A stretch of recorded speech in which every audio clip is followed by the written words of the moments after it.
Students, तो आज हम कर रहे हैं ट्रिग्नोमेट्री के बहुत इंपॉर्टेंट सम है जो कि आते हैं मोस्टली एग्जाम में, 10th के एग्जाम में। एक तो 8.2 का थर्ड सम है, ये एक जैसे मैंने दो सम लिए, एक ये एग्जाम्पल है तो इसे हम करने वाले हैं। ठीक है, तो बिल्कुल सिंपल है ये सम। देखो tan a plus B is equal to √3, tan a minus B is equal to 1/√3।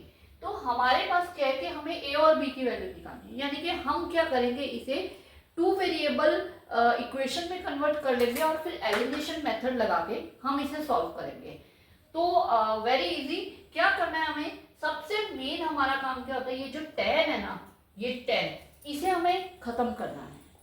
ठीक है, तो इसे हम कैसे खत्म करेंगे, tan a प्लस बी हमारे पास है √3।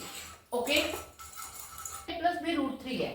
अब हमें ये देखना √3 tan में कहाँ आता है, √3 tan की वैल्यू कहाँ पे √3 होती है। हमें पता है, अगर आप चार्ट देखोगे तो tan 60 डिग्री होता है √3, तो tan a प्लस बी जो है वो हो जाएगा, हम √3 की जगह tan 60 डिग्री लिख रहे हैं, एक ही बात है, मतलब इसकी वैल्यू √3 होती है।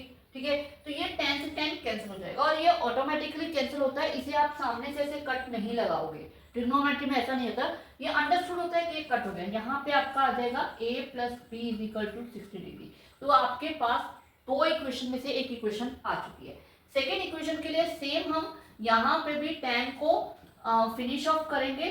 1/√3 tan होता है 30 डिग्री पे, तो यहाँ हम 1/√3 की जगह क्या लिख लेंगे, tan 30 डिग्री। ओके, तो tan से tan कैंसिल हो गया, a माइनस बी जो है वो आ जाएगा 30 डिग्री। तो हमारे पास जो इसकी सेकेंड इक्वेशन है वो आ जाएगी a माइनस बी। अब आपको कुछ भी करने की जरूरत नहीं है, सामने दिख रहा है कि एलिमिनेशन मेथड लग रहा है और बहुत इजीली सॉल्व हो रहा है, तो हम यही करेंगे। b को b से हमने कैंसिल कर दिया, ये आ जाएगा 2a और ये ऐड करके बन जाएगा 90 डिग्री। तो a हमारे पास आ जाएगा 90/2 यानी कि 45 डिग्री। a 45 आ गया, तो a प्लस बी जो है वो हमारे पास है 60 डिग्री। ठीक है, तो b is equal to 60 minus 45 यानी कि ये आ जाएगा 15 degree. Clear? Okay, easy. tan था, उसे कैंसिल करना था, मेन मोटिव ये था। अब ये था 8.2 का थर्ड सम। इसी तरह फिफ्थ एग्जांपल है जिसमें साइन कोस में वैल्यू दे रखी है। अब साइन कोस में है तो डेफिनेटली हमें साइन कोस के हिसाब से ही सोचना है और उसी को खत्म करना है। तो साइन a माइनस बी 1/2 होता है, तो हमें ये देखना है कि साइन 1/2 कहाँ होता है, कहाँ होता है। साइन 1/2 होता है 30 डिग्री पे। Okay,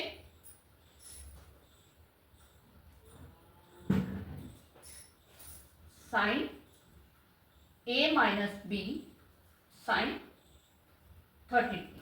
clear? अब साइन से साइन कैंसिल हो गया, a माइनस बी आ जाएगा 30 डिग्री।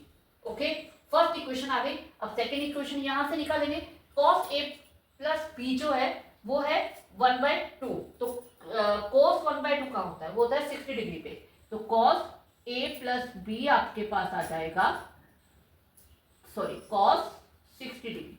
अब cos से cos कैंसिल, तो a प्लस बी जो है वो हो जाएगा 60 डिग्री की इक्वल। ठीक है, अब इसे हम यहां ले लेते हैं।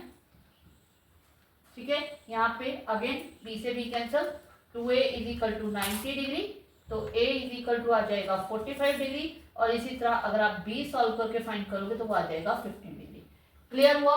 ऐसे सब हमें ऐसे ही दे रहे हैं। साइन दे रखा है, साइन को फिनिश ऑफ करना है। कॉस दे रखा है, कॉस के हिसाब से सोचो। टैन दे रखा है, टैन के हिसाब से सोचो। जो कुछ भी दे रखा है, सेक कॉस दे रखा है तो सेक कॉस की वैल्यूज के हिसाब से सोचना है। Okay, clear?